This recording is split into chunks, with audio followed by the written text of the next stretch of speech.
శివపురాణం ప్రకారం పూర్వం శ్రీ మహావిష్ణువుకి బ్రహ్మదేవుని మధ్య ఎవరు శక్తివంతుడు అనేటువంటి విషయంలో ఒక భేదాభిప్రాయం రావడం, ఒక వాదన తలెత్తడం వంటివి జరిగింది.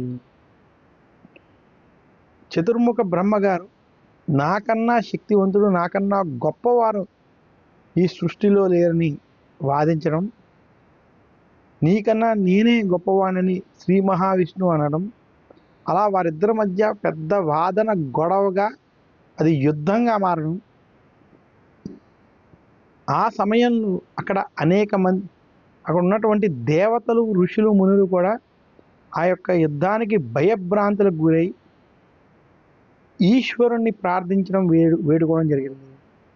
అప్పుడు బ్రహ్మ విష్ణువుల మధ్య శివుడు ప్రత్యక్షమై లింగ రూపాన్ని ధారణ చేయడం.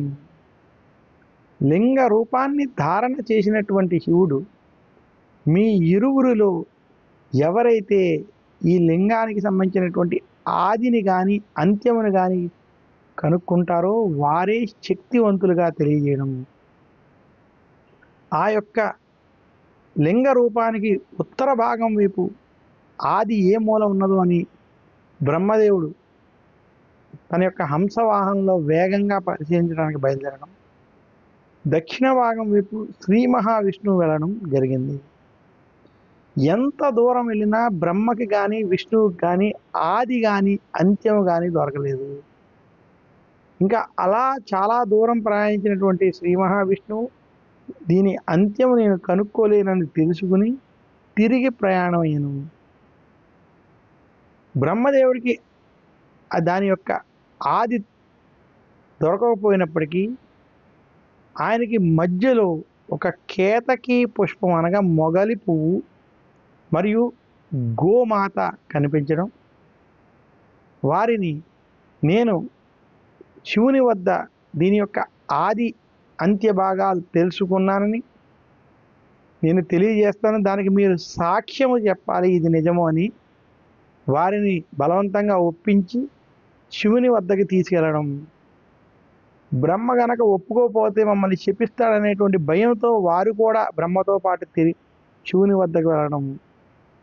ఆ లింగ రూపంలో ఉన్నటువంటి శివుడికి శ్రీ మహావిష్ణువు నేను నీ యొక్క అంత్య భాగాన్ని లేకపోయానని నిజం చెప్పడం, అలాగే చతుర్ముఖ బ్రహ్మగారు నేను ఆది భాగం వరకు వెళ్ళి చూసి వచ్చానని అబద్ధం చెప్పడం, సాక్ష్యంగా మొగలి పువ్వు కూడా ఆయన చూశారని చెప్పడం, గోమాత తన యొక్క ముఖముతో అబద్ధం చెప్పి తోకముతో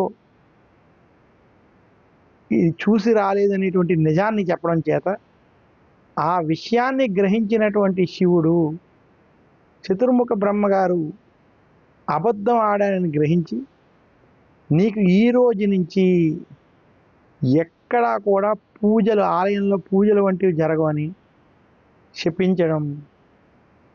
ఆ యొక్క శాపానికి బ్రహ్మదేవుడు నీవు ఈ రోజు నుంచి ఎక్కడ పూజింపబడినా లింగ రూపంలోనే పూజించబడతావని తిరిగి శాపం ఇవ్వడం జరిగాయి. ఇలా ఈ కథ జరిగిన రోజు శివుడు లింగోద్భవ కాలంలో ప్రకటితమైనటువంటి రోజు అది మహాశివరాత్రి రోజుగా మనకి శివపురాణం స్పష్టంగా తెలియజేస్తుంది.